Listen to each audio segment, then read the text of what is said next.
My next guest takes on Jamie Siraj coming up here at Rise FC3 on April 13th. It is Gabe Sagman joining me here on the program. Gabe, how are you? Doing great, man. Thanks for having me. No problem. Thank you for joining me here. First time I've had you on the program. So how'd you get involved in combat sports? Yeah, it's a good question. Really, I've been a lifelong martial artist. Started with karate when I was 8 years old, all the way up until like around 14 years old. Got my black belt in that. It was around that time I started noticing the UFC, mixed martial arts. I was really intrigued by it. I started reading up about jiu-jitsu.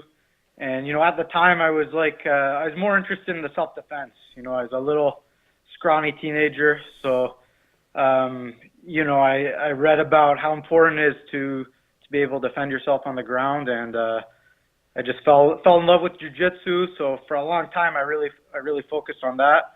But I think in the back of my mind, I always wanted to give MMA a try. So, long story short, around 2014, made my pro debut and haven't looked back since. Who was it in the UFC? Like, was there a particular fighter, a particular fight that really, grabbed your attention that you're like, yeah, I want to do this as well? Not really, man. I mean, I was a big fan of Anderson Silva back when he was the champion. Really just the sport, just the realness of it. I think that's really what inspired me. So you talked about the jiu-jitsu background. When did you make that transition to training all martial arts and, going ahead and, making your pro debut?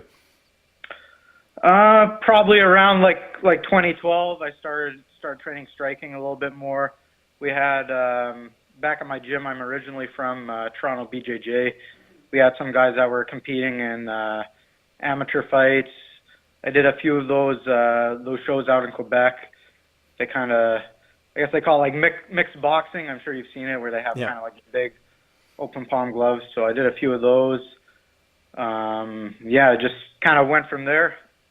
Okay, that sounds good. And along with fighting, what else do you do for a living? What pays the bills for you right now? So right now I have my own business. It's called Absolute BJJ. So I'm fortunate to be able to do what I love. I teach kids and adults Brazilian Jiu-Jitsu classes.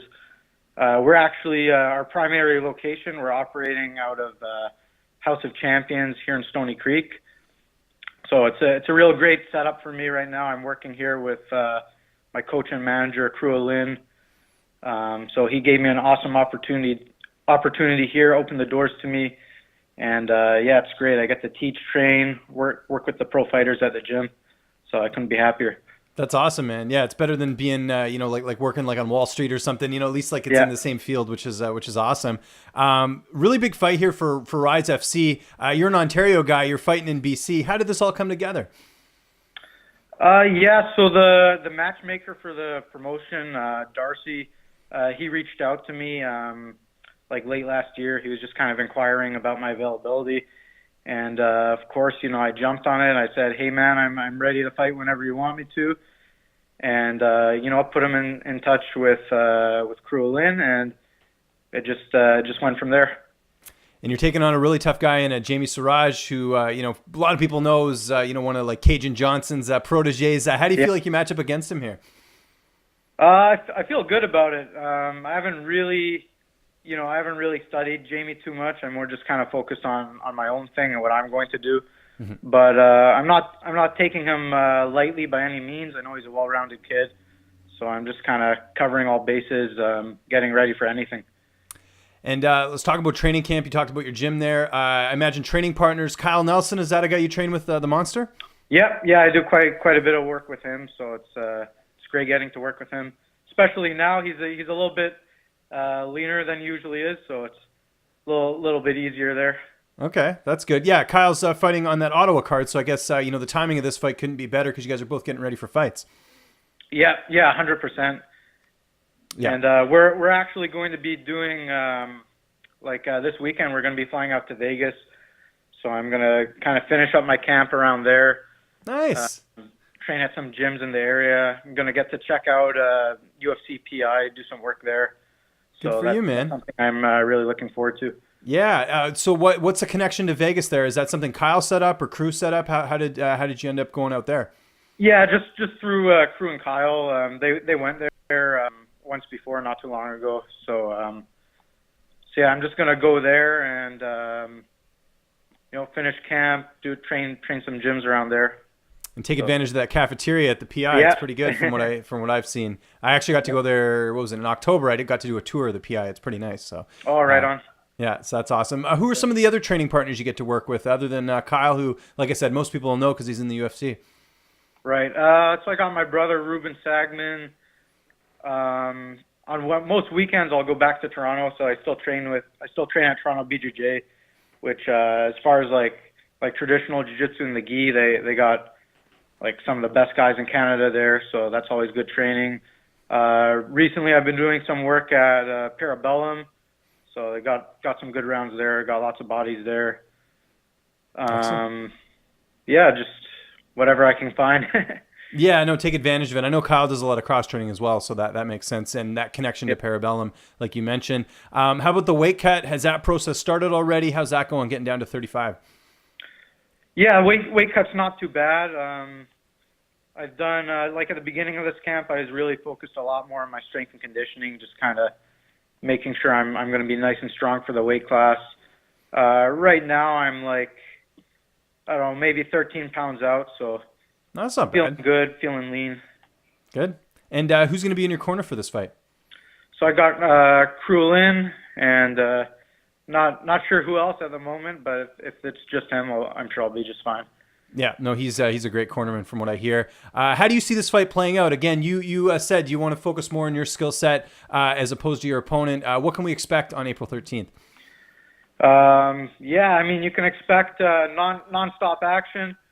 I'm not really, I'm not going to say how I think it's going to go because, a fight's a fight, anything can happen. But what you can always expect from me, any of my fights, is I'm going to come forward. I'm going to look to put a pace, put pressure on my opponent, and I'm looking to take this guy out of there.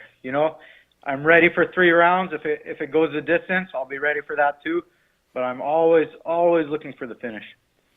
And I know you're not looking past your opponent here, but I actually just heard this morning that BTC is going to be doing another show, I think in June. Is that too quick of a turnaround, or is that kind of what you're aiming at for your next fight? Yeah, I mean, if there's an opportunity there, great. I know Rise might want me back for their next show after this one. Oh, in July, that's right. Yeah, no, of course, yeah. Yeah. I was just thinking locally because you're an Ontario guy that might have, yeah. But I guess you got to take whatever good opportunity there is, right? Yeah, so. Yeah, 100%. Plus, Cool. with Ontario, just the way the commission's set up and everything, have to get all my medicals done, get licensed. So yeah, that's another thing, Yeah, it's a bit of a headache. Yeah, I know what you mean. What about downtime? What are your hobbies outside of fighting? Do you watch any Netflix? Do you play any video games? What would I find you doing outside of the cage? Really, yeah, not too much else. I'm pretty low key. Big dog lover. I got some dogs back home. It's a breed called Schappendos, also known as Dutch sheepdog. Very affectionate breed. So I love spending time with them. Myself and my family, we're good friends with the breeders actually. So sometimes we'll pay them a visit and just have like a big dog party. So that's cool. That's like a Dr. Doolittle or something, man. That sounds awesome. Just anything nature really. I love camping. Love getting outside. So yeah, Okay. That's where you can find me.